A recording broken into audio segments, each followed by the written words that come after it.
Halo liebe Freunde, halo teman-teman tercinta. Wie geht's?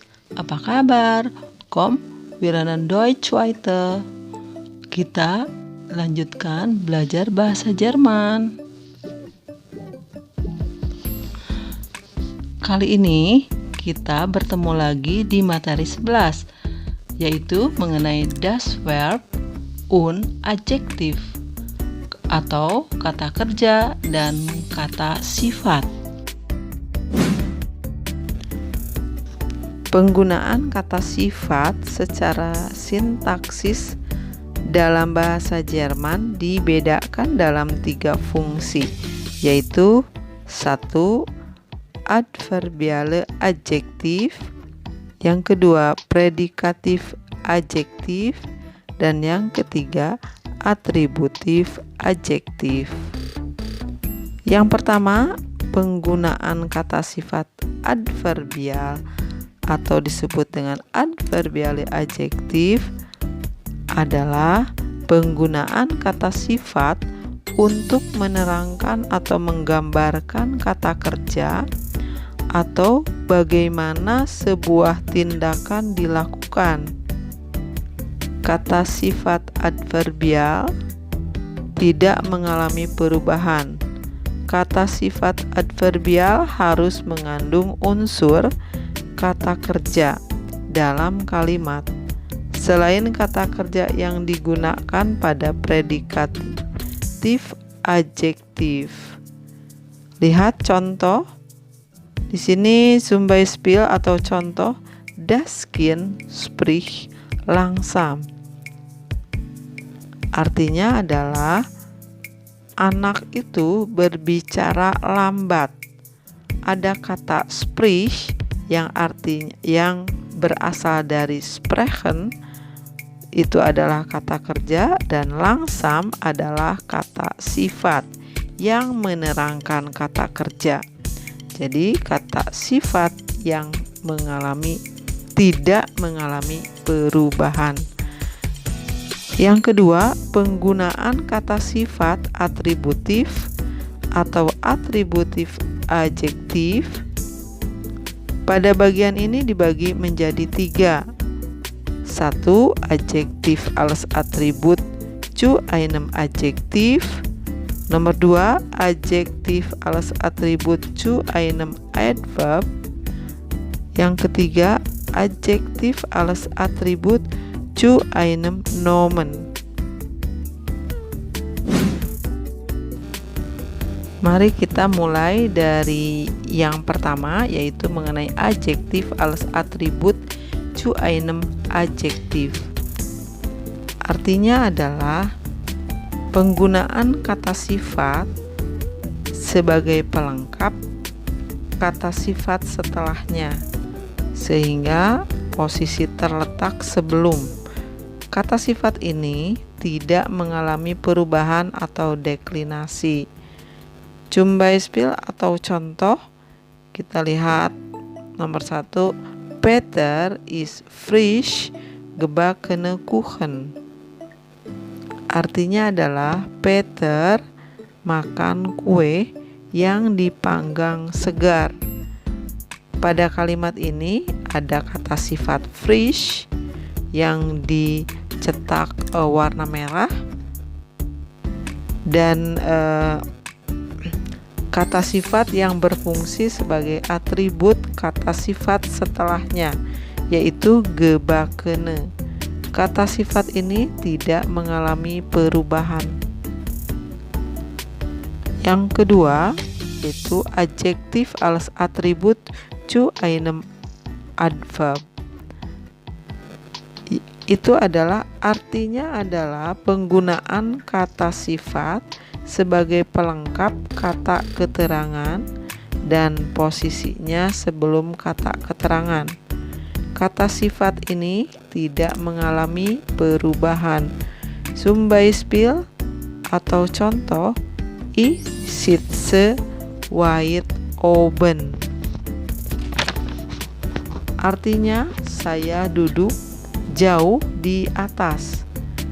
Ada kata weit adalah kata sifat sebagai atribut kata keterangan, yaitu oben. Kata sifat ini tidak mengalami perubahan. Nomor 3, adjektif als atribut zu einem Nomen. Artinya adalah penggunaan kata sifat sebagai pelengkap kata benda. Posisinya terletak sebelum kata benda. Kata sifat ini mengalami perubahan pada akhirannya. Zum Beispiel atau contoh, ich habe eine kleine Schwester. Ada kata klein. Awalnya klein dan ada tambahan e. Dikarenakan di situ ada kata benda yang berartikel di Schwester.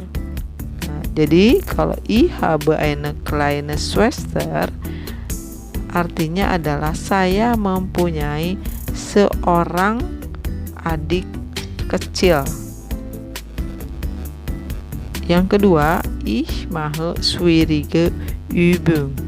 Saya membuat latihan yang sulit. Schwierig artinya adalah sulit atau sukar, mendapatkan akhiran e karena Übung itu adalah kata benda yang berartikel di. Jadi mendapatkan tambahan pada kata sifat menjadi ich mache schwierige Übung.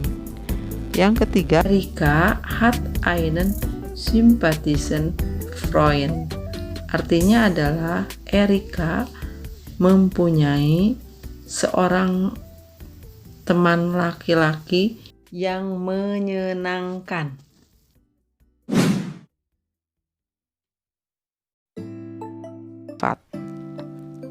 Selanjutnya, penggunaan kata sifat predikat atau predikatif adjektif. Di sini artinya adalah penggunaan kata sifat sebagai predikat di dalam sebuah kalimat. Penggunaan predikat diberikan ketika kata sifat digunakan untuk menerangkan subjek atau objek.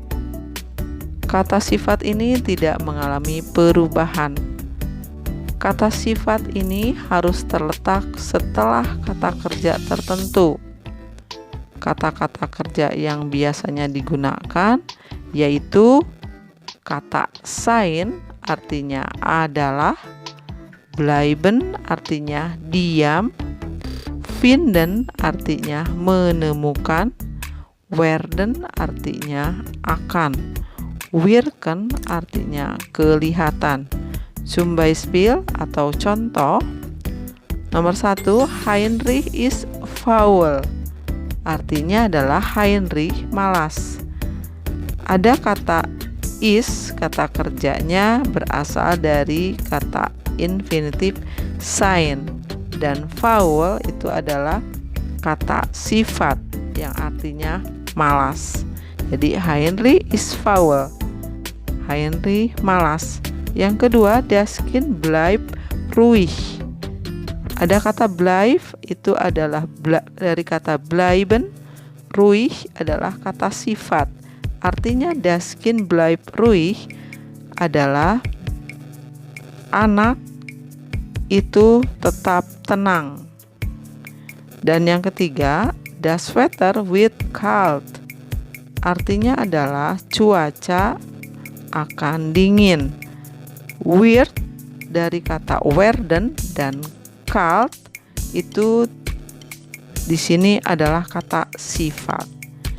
Jadi yang werden kata kerjanya dan kalt adalah kata sifat.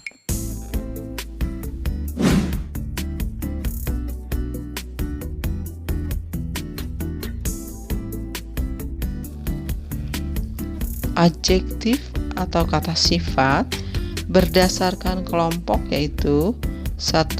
Kata sifat waktu yaitu spät terlambat, früh awal, langsam lambat, schnell, cepat. Kelompok kedua yaitu kata sifat warna. Weiß, putih, blau, biru, grün, hijau, violet, ungu, brown, coklat, schwarz, hitam, rot, merah, gelb, kuning. Kelompok 3 yaitu kata sifat ukuran, yaitu klein, kecil, mittel, sedang, hoch, tinggi, lang, panjang, kurz, pendek, groß, besar, niedrig, rendah. Kelompok 4 yaitu kata sifat yang menggambarkan emosi. Zweifelhaft, ragu, ungeschickt, canggung, hungrig, lapar, wütend, marah, glücklich, senang, dan traurig, sedih. Kelompok 5 kata sifat yang menggambarkan rasa, yaitu würzig, pedas, lecker, enak, geschmacklos, hambar, bitter, pahit, süß, manis, salzig, asin. Nomor 6 kata sifat tentang bentuk, yaitu gebogen artinya melengkung, wellig artinya bergelombang, dan flach artinya datar. Kelompok nomor 7 yaitu kata sifat tentang sentuhan. Glatt, licin atau halus, rau kasar, sharp tajam, kalt dingin, warm hangat, dan terakhir adalah nass basah. Sampai di sini dulu pertemuan kita, dan sampai bertemu lagi pada materi selanjutnya. Auf Wiedersehen, sampai jumpa lagi. Und tschüss, dadah.